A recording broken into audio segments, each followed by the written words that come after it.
entonces a continuar con el ciclo de enfermedades exantemáticas a carga del semillero. Mi nombre es Salomón Osorio, yo soy estudiante de la Universidad de Caldas, actualmente me encuentro en 10º semestre. Esta va a ser una revisión corta. La herpangina es una enfermedad relativamente sencilla, con unos síntomas específicos. Quisiera dar un enfoque un poco específico acerca del diagnóstico diferencial. Entonces, sin más, vamos a empezar, ¿cierto? Del prólogo de la presentación, vamos a hablar de la definición, un poquito de epidemiología, cuál es su agente etiológico, cómo se da la fisiopatología. Vamos a hablar de la presentación clínica, un poco de diagnóstico diferencial, tratamiento y las complicaciones que nos pueden resultar de esta patología. Entonces, para empezar, vemos que la herpangina, su nombre, proviene de la unión de dos palabras, que es herpes, que viene de la erupción vesicular, y angina, que viene de amigdalitis o inflamación de la garganta. En la medicina moderna, nosotros cuando escuchamos la palabra angina, pues solemos pensar acerca del angor pectus o la angina que se da por un proceso isquémico miocárdico. Pero resulta que la palabra angina también tiene una representación o un significado acerca de una infección de la garganta. Por eso hay Salomón, otras patologías como la de Ludwig o la angina de Vincent, que son las enfermedades que se dan Salomón, en toda esta parte anatómica de la garganta. hola, La arpangina es una enfermedad que se da por los enterovirus, ¿cierto? Que me va a producir una inflamación vesicular en el paladar acompañado de signos y síntomas sistémicos.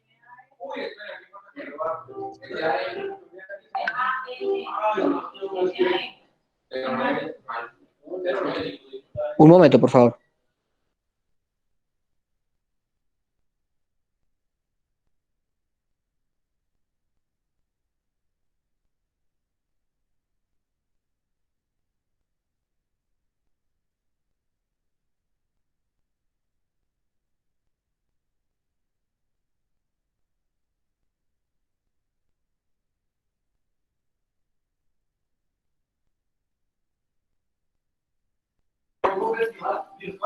Aló, disculpa, la reciente me estaba hablando y no escuché.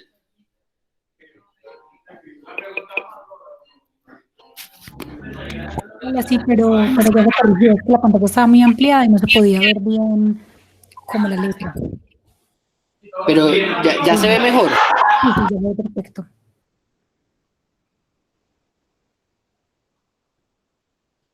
Sí, ya se ve muy bien, ya puedes continuar, Salomón, gracias.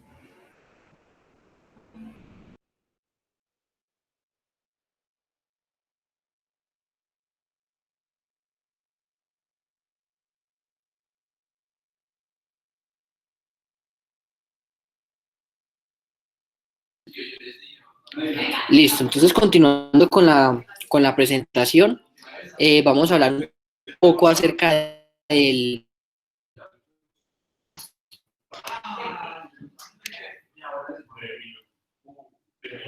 de la epidemiología de la enfermedad. Entonces, la herpangina es una enfermedad, como es causada por los enterovirus, que tienen la capacidad de ser, que da por brotes.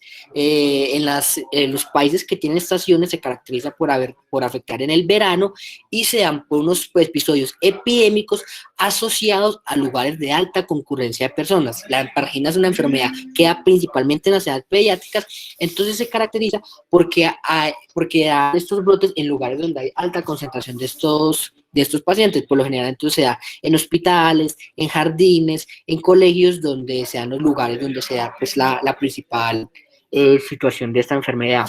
Pero en los países del trópico sí tienen una presentación todo el año y no se atribuye a ningún patrón estacionario como tal la enfermedad. Para hablar un poquito de los enterovirus, entonces los enterovirus son virus muy particulares, son virus ARN monocatenarios de cadena positiva.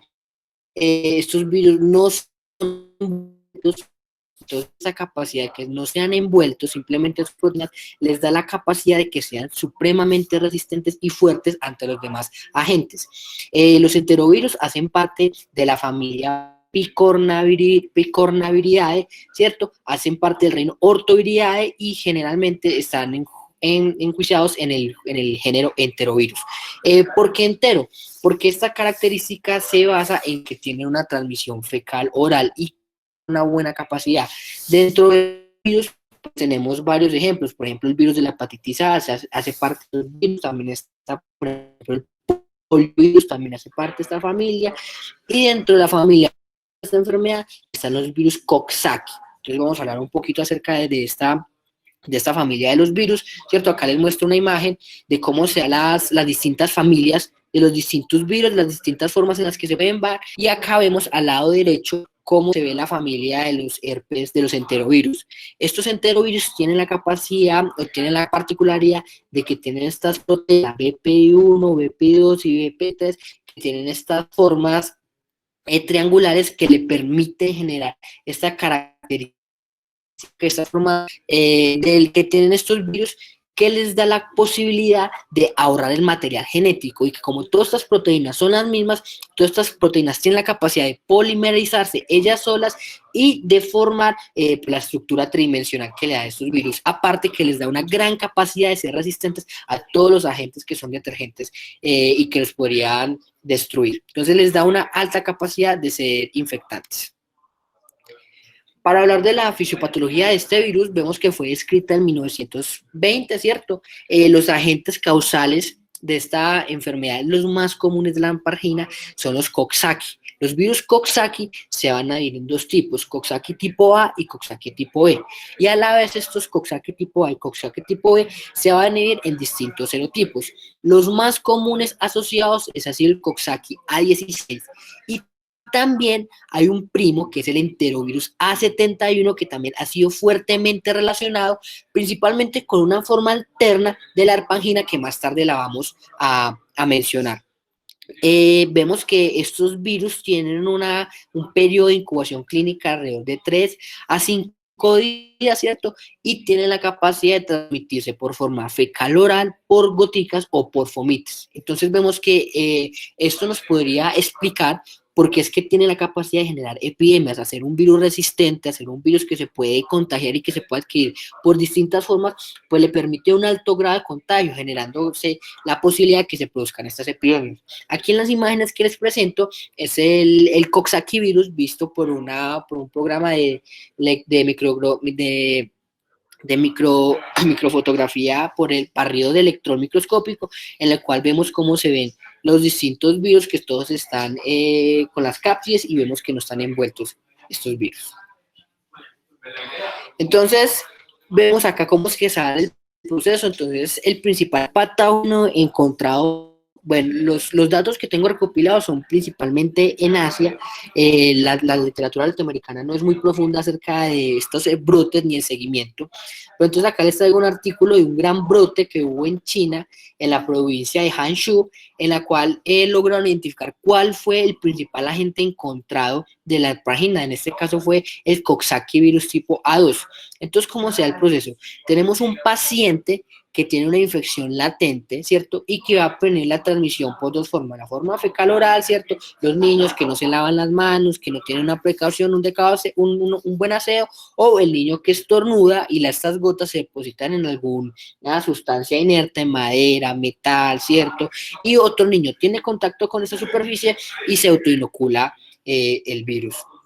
Cuando este virus va a ingresar al cuerpo, entonces va a generar una viremia viral, una primera viremia. Entonces, acá en esta imagen que les enseño, esta imagen es del Manuel Vargas, del virólogo de la Universidad Nacional, que me muestra acá un epitelio. Este puede ser cualquier epitelio del cuerpo donde el virus va a llegar, puede ser el epitelio de la mucosa entérica, ¿cierto? Donde va a ser atrapado por una célula presentadora de antígenos, principalmente células dendríticas, aunque también se ha reportado que los macrófagos tienen una buena capacidad de adquirir estos virus. Posteriormente, estas células dendríticas la van a llevar al ganglio linfático. Acá en el ganglio linfático estos virus van a empezar la invasión de las distintas células y van a empezar su replicación.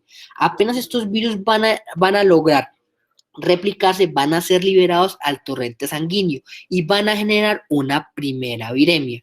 Con esta primera viremia, estos virus van a alcanzar dos órganos principalmente, el vaso y el hígado. Algunos también tienen la capacidad, ya dependiendo del específico de cada virus, de infectar el músculo y el endotelio. Ahí van a aumentar de forma exponencial su capacidad de replicación y van a generar una segunda viremia, mucho más grande, mucho más fuerte.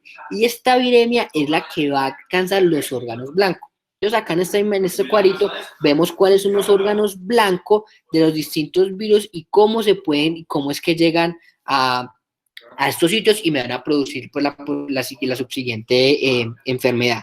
En estos virus vemos que no se desarrolla inmunidad al serotipo infectante, pero no hay una inmunidad cruzada entre virus. Entonces, como ya hemos visto que hay distintas clases de enterovirus, que hay Coxsackie tipo A, Coxsackie tipo B, está el enterovirus y están incluso los ecovirus, entonces podemos concluir que esta enfermedad se puede desarrollar durante varias veces a lo largo de la vida. Y aunque puede que tengamos una inmunidad frente a un serotipo, esta no va a ser cruzada y no nos va a proteger frente a los distintos serotipos que hay circulando acerca de estos enterovirus. Entonces acá les muestro otra imagen que también me muestra cómo es que se da el proceso, más que todo esto es el proceso que se da en la lesión propiamente en la piel, ¿cierto? Entonces vemos acá cómo se da un agente circulante, ¿cierto? Esta es un epitelio, va a haber una extravasación del agente y cómo se me va a formar la mácula. La mácula principalmente, la primera lesión que se me va a generar es debida a la respuesta inmune. Recordemos que las principales células que llegan en la respuesta inflamatoria son los neutrófilos, ¿cierto?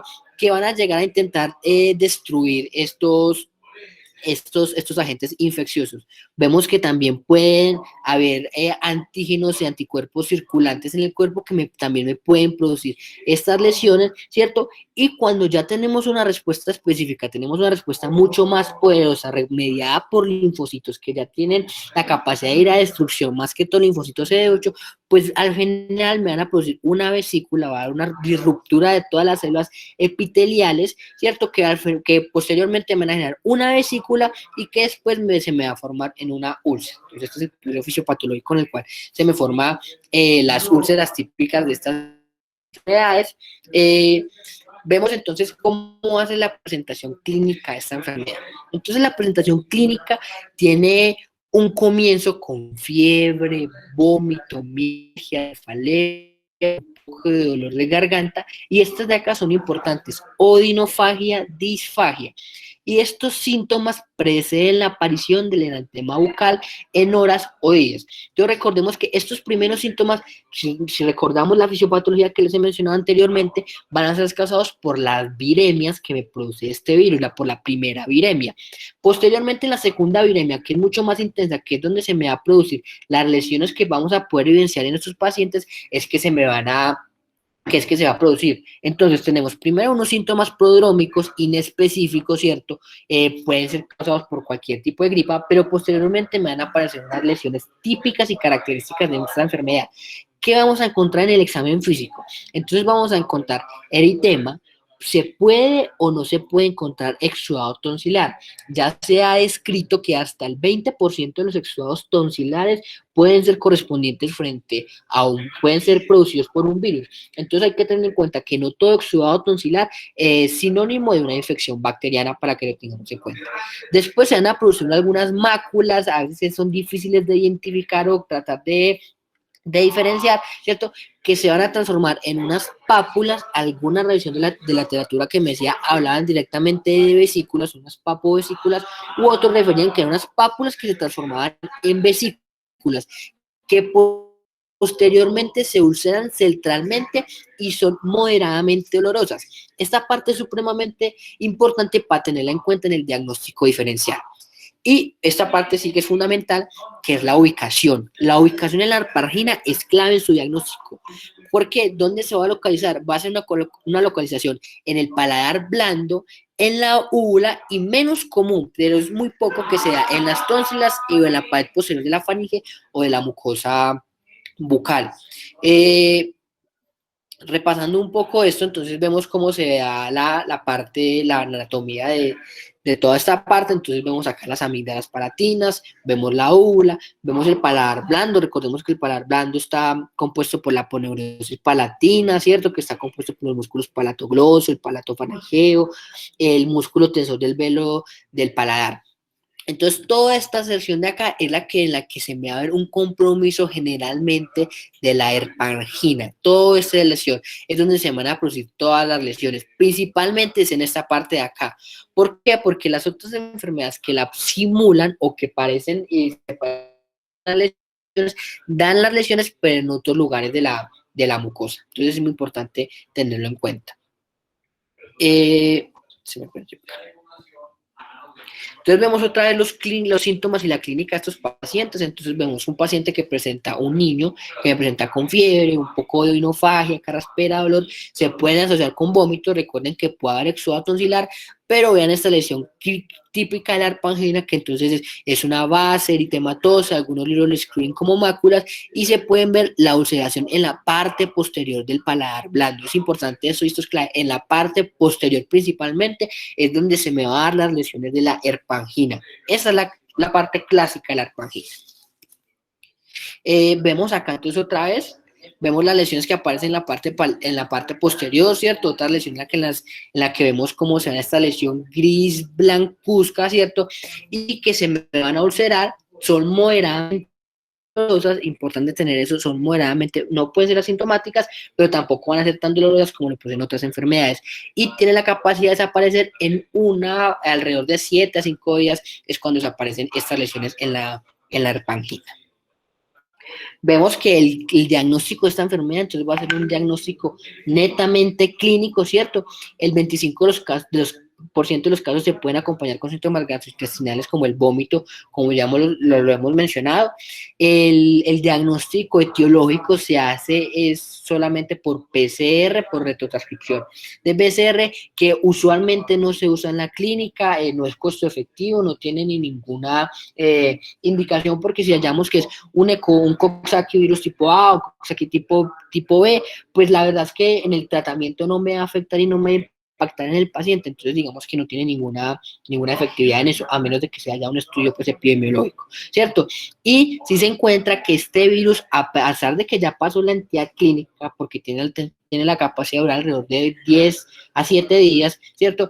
El virus sí permanece en la mucosa gastrointestinal y puede ser expulsado y aislado durante varios meses. Entonces esto nos habla de cómo es que se producen las epidemias nuevamente, porque el niño, a pesar de que ya pasó la infección, que la tiene latente, que está sintomático, es un buen transmisor de todos estos virus a través de la vía fecal oral.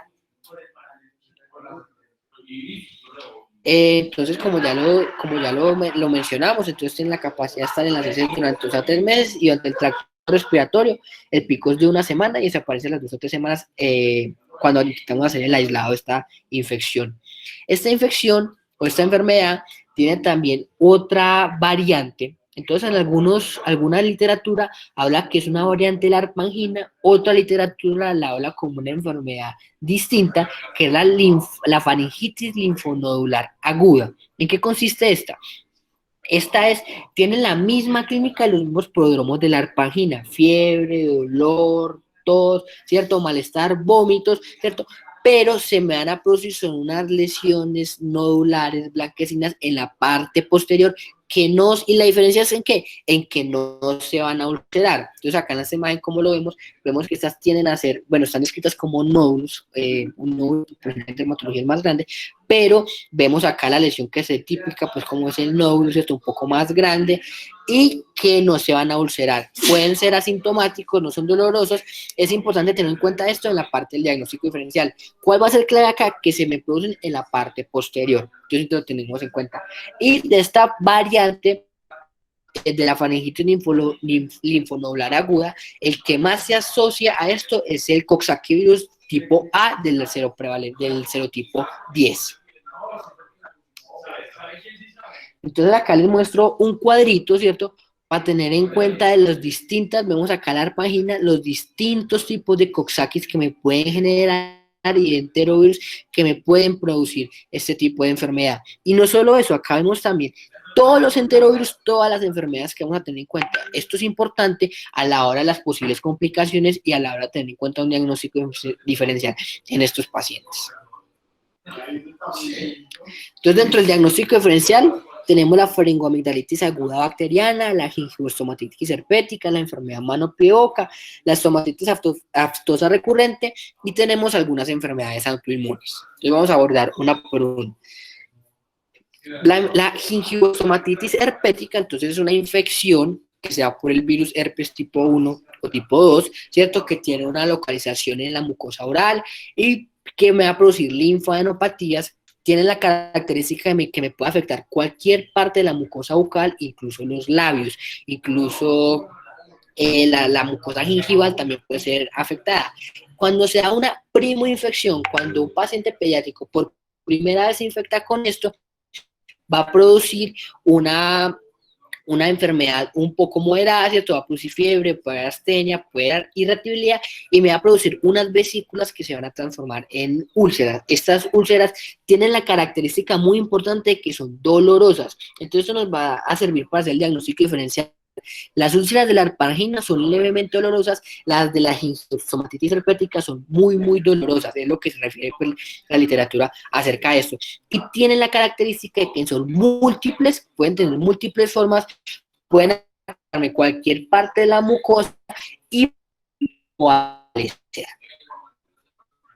Acá les enseño unas imágenes de cómo se ve, ¿cierto? Entonces, vemos estos característicos también que tienen la capacidad de infectar la del labio inferior, ¿cierto? Cuando vean unas úlceras acá en el labio inferior, son muy características, ¿cierto? Tienen la capacidad de producir entonces una inflamación de toda la mucosa gingival, acá lo vemos, y es posible, y aquí tenerlo en cuenta, también pueden generar una infección del paladar, acá, pero vemos acá que no se producen en la borde posterior, en la parte posterior del paladar, como si lo produce la arpangina, sino que puede tener una destrucción supremamente distinta, entonces es importante que lo tengamos en cuenta. Esta gingivostomatitis puede tener dos presentaciones, la forma primaria, que sea la infección, o puede tener una reactivación de los virus herpes. Recordemos que los virus herpes tienen la capacidad de reactivarse, este virus se queda viviendo en el ganglio del nervio trigémino y a partir de cualquier evento estresor que haya una baja de la inmunidad, se puede activar otra vez este virus. Dentro del otro diagnóstico diferencial muy importante que tenemos que tener es la enfermedad mano-pie-boca. Yo digo que la enfermedad mano-pie-boca es una especie como de variante también. ¿Por qué? Porque es producida por los mismos agentes. ¿Cuál va a ser la diferencia? Que en la enfermedad mano-pie-boca, como su nombre lo dice, hay un compromiso más sistémico y hay unas lesiones en las manos y en las palmas de los pies. Estas lesiones son supremamente características, son muy pocas las enfermedades o son muy determinadas las que nos pueden producir unas lesiones que me comprometen tanto las palmas de las manos como las plantas de los pies.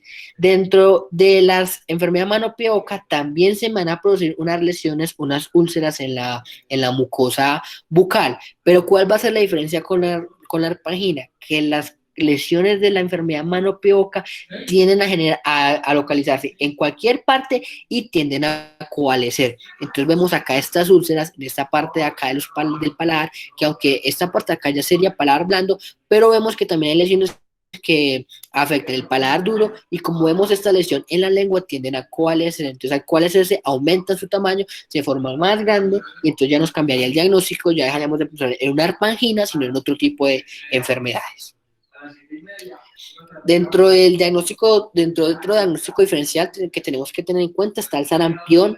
El sarampión es ya debido pues, a los procesos de vacunación ha bajado mucho su prevalencia, es raro encontrarlo, pero pues, recordemos que debido a todos los procesos geopolíticos que nos atañen hoy en día, pues hay alguna población que está en riesgo, que no está vacunada y que ya deberíamos volverlos a tener en cuenta.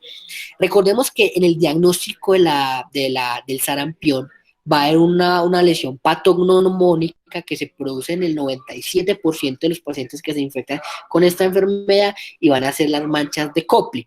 Las manchas de Koplik son una lesión hiperqueratósica de la piel debido a la infección por este virus. Son lesiones muy pequeñas, son de 0,1 a 1 milímetros y tienen la característica que se localizan cerca de los molares, en la parte interna de los labios y en el arco faríngeo.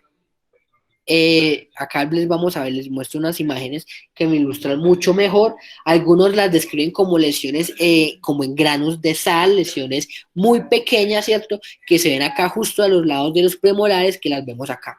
Entonces, pues, generalmente también generan una irritación de la mucosa, entonces se puede ver una base eritematosa, que es importante pues tenerlo en cuenta con el diagnóstico. Posteriormente recordemos que estas manchas preceden la aparición del rash típico del sarampión, pues que ya no se va más allá de los objetivos pues, de esta charla, que pues, lo profundizará.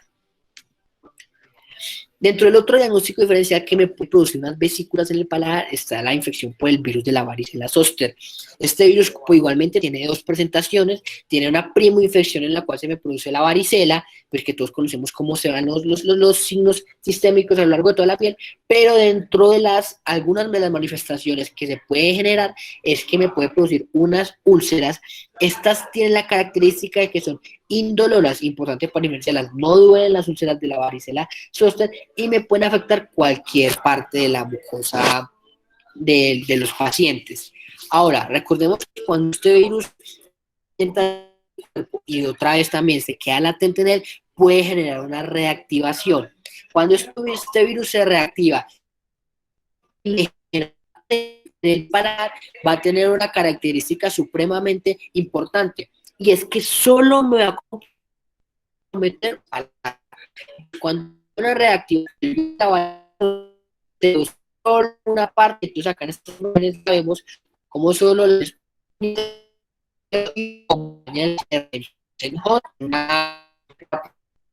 todos estos nervios por el nervio de la cara. Dentro de otras cuestiones que debemos tener en cuenta, el diagnóstico diferencial es la estomatitis aftosa recurrente.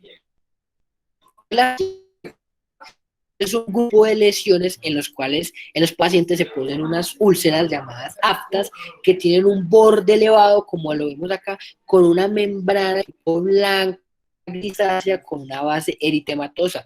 Estas son muy dolorosas, pueden aparecer en cualquier parte del cuerpo, no se asocian con otros prodrómicos, aparecen espontáneamente y pueden estar asociadas a múltiples etiologías. Entonces en esta tablita vemos que están asociadas a lesiones de cáncer, lesión química, puede ser lesiones biológicas, ¿cierto? O puede estar asociado a algún tipo de lesión, ya sea linfoma, neoplasias, diabetes, enfermedades metabólicas, enfermedades carenciales típicas, las deficiencias de la vitamina B12,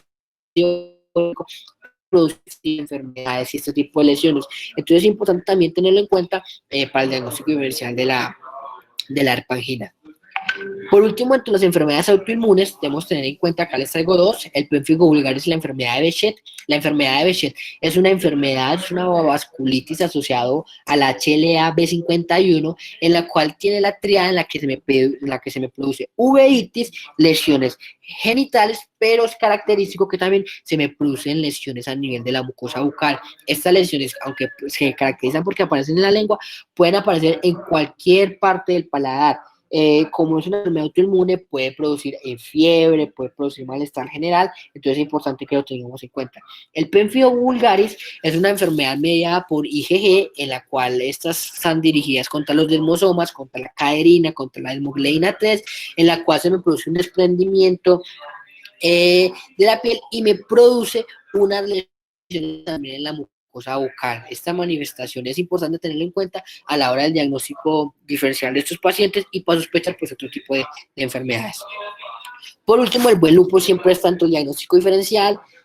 Los dos tipos de lupus, ya sea un lupus agudo, un lupus eritematoso sistémico o un lupus subagudo de tipo, por ejemplo, crónico como el lupus discoide, me pueden generar estas lesiones, pero estas lesiones se me van a ir acompañadas pues, de otro tipo de cosas. Si es un lupus sistémico, pues van a ir acompañadas de las demás lesiones o las más características que me produce el lupus, pleurodenia, artralgia, otras manifestaciones, y el lupus discoide también me puede generar eso, pero recordemos pues que sí va a estar asociado a otras lesiones a lo largo de la región de la piel de la cabeza. Recordemos que la triada del lupus discoide es eritema, atrofia y eczema.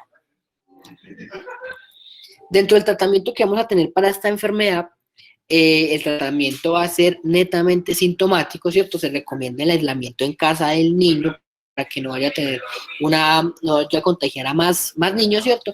Se prevé la hidratación, la prevención del imbalance hidroelectrolítico, las lesiones y las fiebres se pueden manejar con acetaminofén, con ibuprofeno, y se debe tener en cuenta los signos de alarma. ¿Por qué? Hay algunas variantes, algunos pacientes, los enterovirus tienen la capacidad a veces de producir parálisis. Estos virus se pueden ir al sistema nervioso central, tienen un trofismo importante por las células nerviosas y que me puede generar un compromiso pues muy importante como caracterizándose en una encefalitis. Entonces, dentro de las complicaciones de estos pacientes, vemos que pueden tener encefalitis, pueden generar parálisis flácida, pueden generar miocarditis o pueden generar una meningitis. Acá les muestro dos imágenes. Pues la primera es un ataque, no, pero no es una resonancia, una encefalitis típica por un herpes virus, ¿cierto? Que es importante también tenerlo en cuenta en el diagnóstico diferencial, ¿cierto? Porque me puede generar esto. Y esta acá es una encefalitis por un Coxsackie virus tipo A, que este fue un caso real. Vemos acá toda esta zona de desmielinización, esta toma de edema gigantesca que al final terminó con el fallecimiento del paciente. Este paciente debutó fue con una arpangina que se le complicó con una encefalitis. Entonces es importante tener en cuenta a la hora del tratamiento, darle a los familiares los signos de alarma de unas posibles complicaciones que se puedan esta enfermedad. Esta es una enfermedad benigna, autorresolutiva, que no requiere mayor tratamiento y que el paciente pues se mejoraba pues sin mayor tratamiento. Y bueno, eso es lo que tenía para contarles de la pargina. Cualquier duda, cualquier cosa, con mucho gusto.